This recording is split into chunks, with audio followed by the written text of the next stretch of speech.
Good evening. एक known fact है कि at least the salaried individuals over a period of their total life, they pay around 22% of their total income towards income taxes. I mean, जो भी वो कमाते हैं शुरुआत में, बिकॉज इनकम सा लेस तो थोड़ा सा टैक्स बर्डन कम होता होगा, बट धीरे धीरे करते करते जैसे जैसे उनकी सैलरीज बढ़ती हैं and they get into higher tax brackets, they end up paying approximately 22% overall over a lifetime, which includes their when they're working, their retirement, and etc. Towards income tax. And for a government officer, this works out to around 2.5 to 2.7 crore rupees of income tax paid. And for corporate individuals, their salaries being slightly higher, they end up paying around 3.5 crores for towards this expense. अब अगर हम सिर्फ tax efficient ही हो जाए और we kind of make sure that we are not paying unnecessary taxes, और जो हमारे पास लीगल ऑप्शंस अवेलेबल हैं टैक्स बचाने के, या ये कहें कि जो हमारे पास लीगल ऑप्शंस हैं जहां से हम टैक्सेस को रिड्यूस कर सकते हैं या अपना टैक्स आउट को मिनिमाइज कर सकते हैं, सिर्फ उन्हीं को अगर इस्तेमाल कर लें तो it can be a huge saving. And in fact, you can pour the taxes you save into generating assets for yourself and uh, creating wealth. और मैं यहाँ पर वो बेसिक एटीसी या उन फिगर्स की बात नहीं कर रहा हूँ, which is like now everyone knows how to do the basic savings of 1.5 lakhs under ATC, including a contribution towards PF, arm forces officers के लिए DSO PF है, इंश्योरेंस एंड ELS वगैरह. Okay, so that's taken care of. And the health insurance का tax saving is also taken care of. What beyond that, उसके आगे आप क्या tax savings कर सकते हैं जिससे कि आपको बेनिफिट्स हो सकते हैं, जिससे कि आप और पैसा बचा सकते हैं और उन पैसे से एसेट्स क्रिएट कर सकते हैं, उन पैसे से आप अपने लिए वेल्थ क्रिएट कर सकते हैं. तो उस पर एक थोड़ा सा आज चर्चा करते हैं. Will start with the first most basic, जो which I believe that lot of people, although now इसके बारे में अब पता लग रहा है, but still not everyone is using this, and I would very strongly recommend this as a first step, especially for anyone who is getting a fixed income. Step 1, आपको महीने का साल का 50,000 रुपया एनपीएस टीयर 1 अकाउंट में invest करना ही करना है.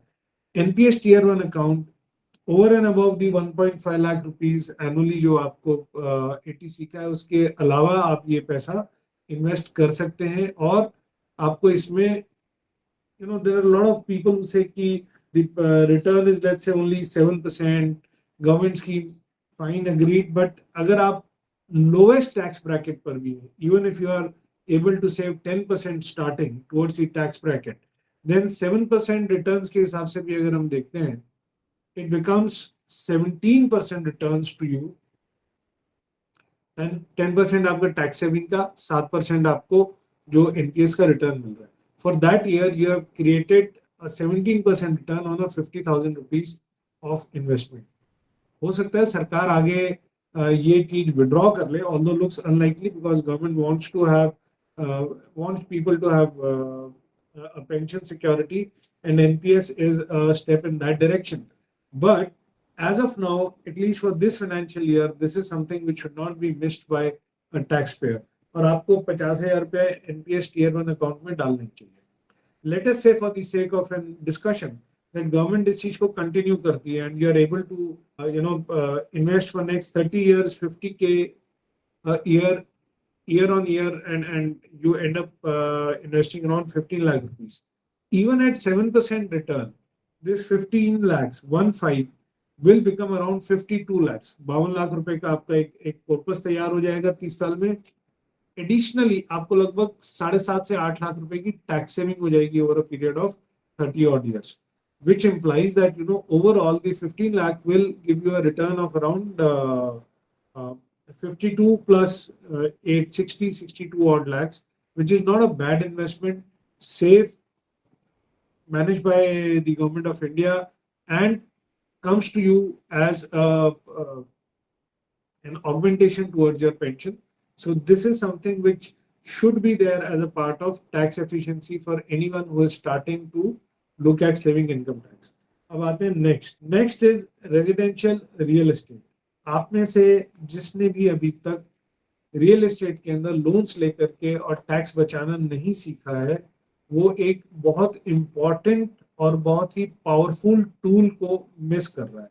सबसे पहले तो जो आपके दो सेल्फ ओन प्रॉपर्टीज है, सेल्फ ऑक्यूपाइड होम्स जिनको आप सेल्फ ऑक्यूपाइड कहते हैं, उसके ऊपर आपको 2 लाख रुपए तक साल का इंटरेस्ट का जो भी आप इंटरेस्ट पे कर रहे हैं अप टिल 2 लाख रुपीज. उससे ज्यादा है तो आपको उसमें फायदा नहीं होता, but up till 2 lakh rupees आपकी टैक्सेबल इनकम से कम हो जाता है.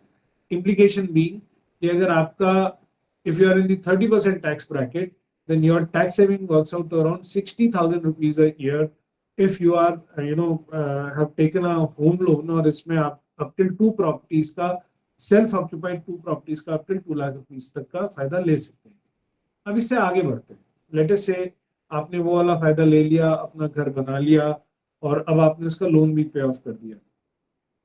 Now what next is that you can actually invest in more residential properties और वहां से जो भी आपको रेंट आता है उस रेंट का 70% is taxable.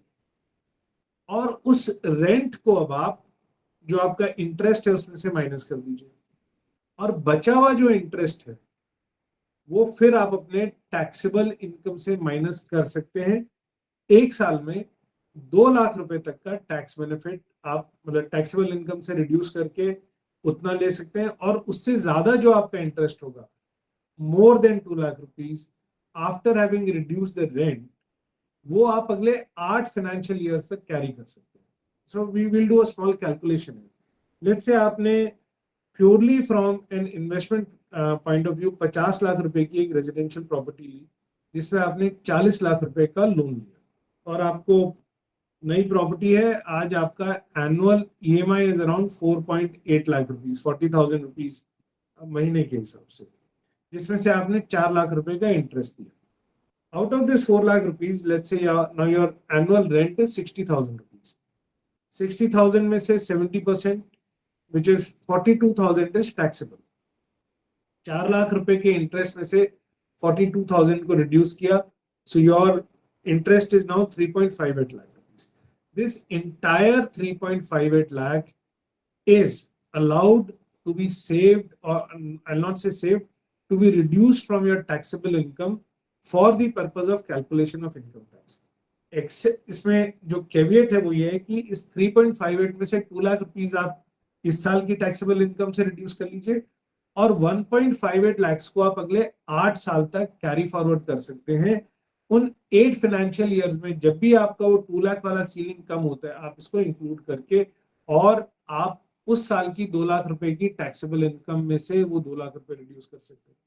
So in effect if you are buying this property and if you are able to carry forward that money, so 10 साल तक तो लगभग आप जो बेसिक इंटरेस्ट दे रहे हैं वो आपको टैक्स सेविंग कर देगा और उससे अगले 8 साल आप इस कैरी फॉरवर्ड से अपना टैक्स बचा पाएंगे. So over a period of 18 years you will be able to save approximately, अगर 60,000 रुपए एक साल में बचा रहे हैं तो it is around 9 lakh rupees जो आप टैक्स के अंदर बचा लेंगे. This is in addition to the fact that whatever capital appreciation, rental incomes are coming to you, वो additional है. So if you are able to utilize only this particular aspect of loans, wherein the interest you pay after reducing the rental incomes, उस interest को आप अपनी taxable income से reduce कर सकते हैं और वहां पर आप टैक्स बचा सकते हैं. So you are creating an asset, आपको एसेट का कैपिटल वैल्यू मिल रहा है, आपको एसेट का रेंटल रिटर्न मिल रहा है and in addition you are saving tax.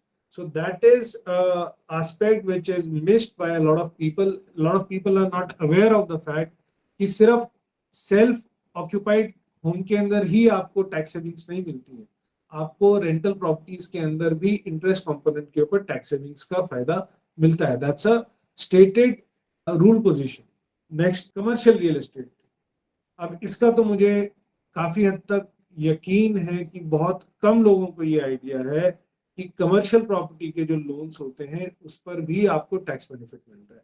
In fact it works exactly the same way जैसे मैंने अभी आपको रियल एस्टेट की उसमें समझाया था. कमर्शियल प्रॉपर्टी पर भी जो आप लोन लेते हैं उसका जो इंटरेस्ट कंपोनेंट होता है after reducing the rental income, again 70% of the rental income आप उसमें से रिड्यूस करके, और जो भी बचा हुआ इंटरेस्ट है उसमें से 2 लाख रुपए इस फाइनेंशियल ईयर के कमाई में से या आपकी एनुअल इनकम में से रिड्यूस कर सकते हैं, और बचा हुआ जितना है वो आप 8 फाइनेंशियल ईयर्स तक कैरी फॉरवर्ड कर सकते हैं. Again let's assume that now instead of a residential property you have purchase a commercial property worth 50 lakh rupees. उसमें आपने 35 लाख रुपए का लोन लिया, और 35 लाख रुपए का लोन में आपने लेट्स से 4.25 लाख रुपए is what you are paying as a interest component. Now let's say commercial property है तो आपको 1 लाख रुपए का रेंटल इनकम आया, उसमें से 70,000 आपने इज द टैक्सेबल इनकम. सो 4.25 लाख में से आप 75,000 माइनस कर दीजिए. सो 4.25 लाख में 75,000 माइनस किया, 3.5 लाख रुपए का इंटरेस्ट अभी भी आपने पे किया. इसको बोलते हैं loss offset against a property. 3.5 lakh में से 2 लाख रुपए इस साल की रेंटल इनकम से रिड्यूस कर लीजिए, और बचा हुआ 1.5 लाख अगले 8 फाइनेंशियल ईयर्स में जब भी आपको वो 2 लाख रुपए की सीलिंग नहीं मीट हो रही है तब आप उसको पार्ट या full carry forward offset loss में से रिड्यूस करते जा सकते हैं और अपने टैक्स पे आउट को रिड्यूस कर सकते हैं. So the interest component paid towards a property loan behaves exactly the same way whether it is in a commercial property or a residential property when it is put out for rent. आप इन दोनों में से किसी भी तरह की property में एक लेजिटिमेट इन्वेस्टमेंट करके लोन रेस करके प्रॉपर्टी की ग्रोथ का फायदा उठा सकते हैं, रेंटल इनकम्स ले सकते हैं और टैक्स बचा सकते हैं. Surprisingly 80% of the investors are not aware कि कमर्शियल रियल एस्टेट के टैक्स लोन के अंदर भी टैक्स सेविंग होती है, but this is a stated rule position, this is a legitimate way of saving your income tax. Moving ahead, अब education loan. आपके बच्चे बड़े हो रहे हैं, आप उनके लिए एसेट्स क्रिएट करते हैं. चाहे आपने एक प्रॉपर्टी बना ली कि आज let's say my daughter she is now 8 years of age, मैंने एक प्रॉपर्टी बना ली, वो 18 की होगी, मैं उसको पढ़ाने के लिए ये रियल एस्टेट मेरे पास आ गया. ठीक है जी, मैंने 10 साल उसका लोन भी दिया, मैंने तब टैक्स सेव किया और मैंने उसका लोन पे ऑफ कर दिया. Now I have a property which I can sell to help और मीट हर एजुकेशनल एक्सपेंसेस. और let's say I am not a property person, मैंने म्यूचुअल फंड्स का एक एसेट बेस बना लिया 10 साल में जिसको कि मैं बेच सकता हूँ उसकी पढ़ाई पूरी करने के लिए. Again you don't need to sell either, you don't need to liquidate your mutual funds or real estate. What you can do is you can use your real estate asset or your mutual fund asset to raise an education loan. Education loan पर आप अपने बच्चे के लिए, चाहे वो national studies के लिए है चाहे इंटरनेशनल स्टडीज के लिए, आप जो भी इंटरेस्ट पे करते हैं, entire amount of interest is allowed to be reduced from your taxable income in the same financial year. So फर्ज कीजिए कि आपने अपने बच्चे को पढ़ाई के लिए 50 लाख रुपए का लोन लिया और आप उसका साल का लगभग 6.25 लाख रुपए का ईएमआई दे रहे हैं, जिसमें से 4,60,000 4,70,000 के आसपास आपका इंटरेस्ट कंपोनेंट होता है शुरू में. This entire 4.7 lakh rupees is allowed to be reduced from your taxable income. और मीनवाइल जो आपकी एसेट था जिसके मॉर्गेज पर आपने लोन लिया उसका रेंटल इनकम आपको आ रहा है, या अगर म्यूचुअल फंड से और आपको कोई डिविडेंड इनकम आ रही है, या अगर आपने कोई इक्विटी शेयर्स के अंदर इन्वेस्ट किया हुआ है वो आपको इनकम्स आ रही है, वो पैसा आपको आता रहता है. इन एडिशन जो कैपिटल ग्रोथ है, बच्चा 4 साल की पढ़ाई कर रहा है, 4 साल में 1 करोड़ की प्रॉपर्टी बढ़ करके 1,50,00,000 होगी, या आपके 1 करोड़ का म्यूचुअल फंड का एनएवी बढ़ करके 1.5 करोड़ हो गया, तो वो कैपिटल गेन भी आपको है और आप टैक्स भी बचा रहे. बच्चा पैसे कमाने लगता है, वो आपको पैसा दे सकता है, आप लोन रीपे करते रह सकते हैं. So education loan is actually, अगर आपने एसेट्स क्रिएट कर रखे हैं अपने बच्चे की पढ़ाई के लिए, तो आगे instead of liquidating the asset raising an education loan is a smarter way of funding education. 9.5% के आसपास की रेट पर आज की डेट में एजुकेशन लोन मिल जाता है। उसमें आपको 1.5% के आसपास की टैक्स सेविंग होगी। तो मतलब आपने 8% की ब्याज दर पर अपने बच्चे को एजुकेशन दी। और अगर आपका कैपिटल एसेट जो है वो 8% या उससे ज्यादा पर बढ़ रहा है, तो आपको basically your capital as it is protected and you are getting a growth on that also. So that's another smart way of saving taxes and still continuing to expand your capital base.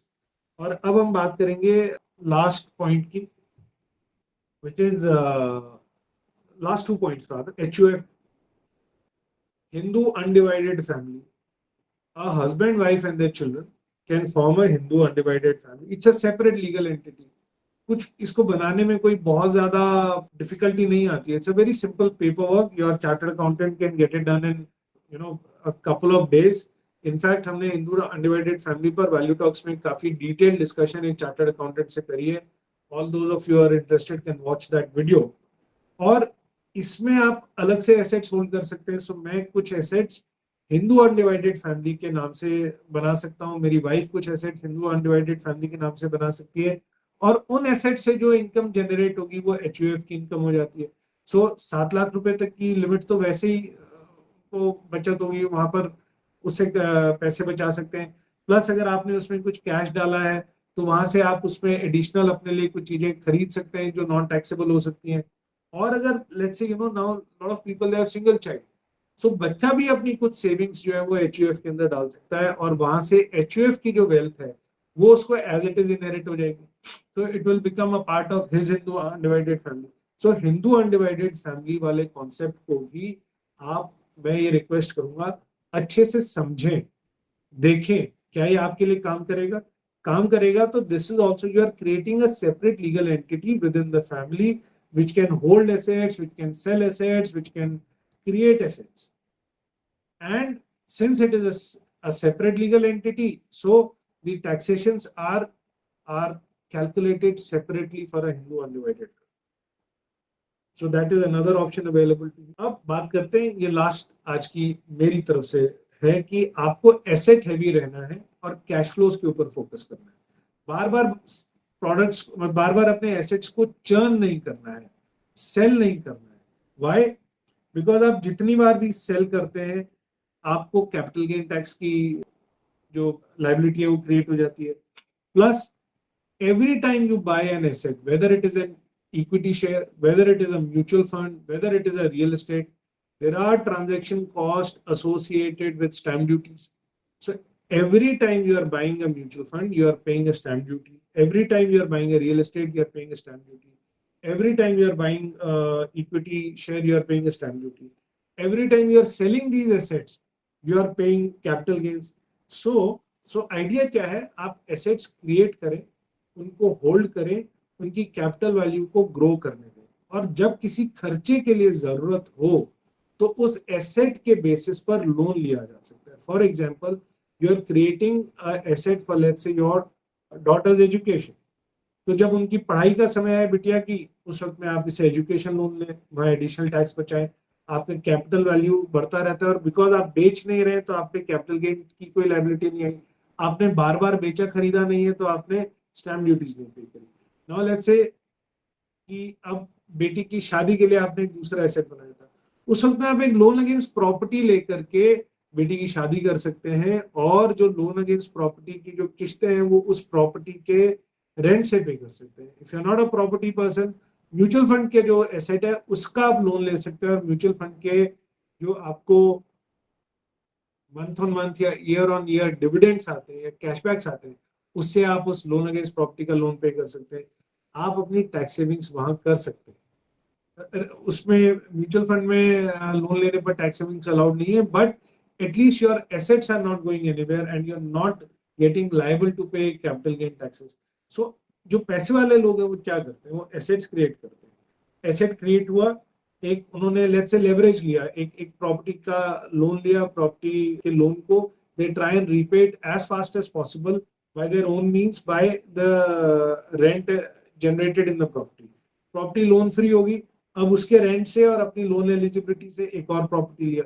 That's how they keep on growing the asset base. They don't churn their assets. They develop an asset base. They become asset heavy और वहां से वो cash flows generate करते हैं, ना कि वो multiple times अपने एसेट्स को चर्न करके कैपिटल गेन करने की कोशिश. So that would be the last piece of advice for today. इसके अलावा रेगुलर टैक्स सेविंग्स और वो सब तो करते ही हैं. These are the smarter ways of basically saving taxes and making sure that you are able to generate a lot of wealth over a period of 30 30 25 30 35 years. and वहां से आप जो है assets create करके और you are able to create wealth. And that's how wealth is created. That's how you create a big asset base and your net worth gets created.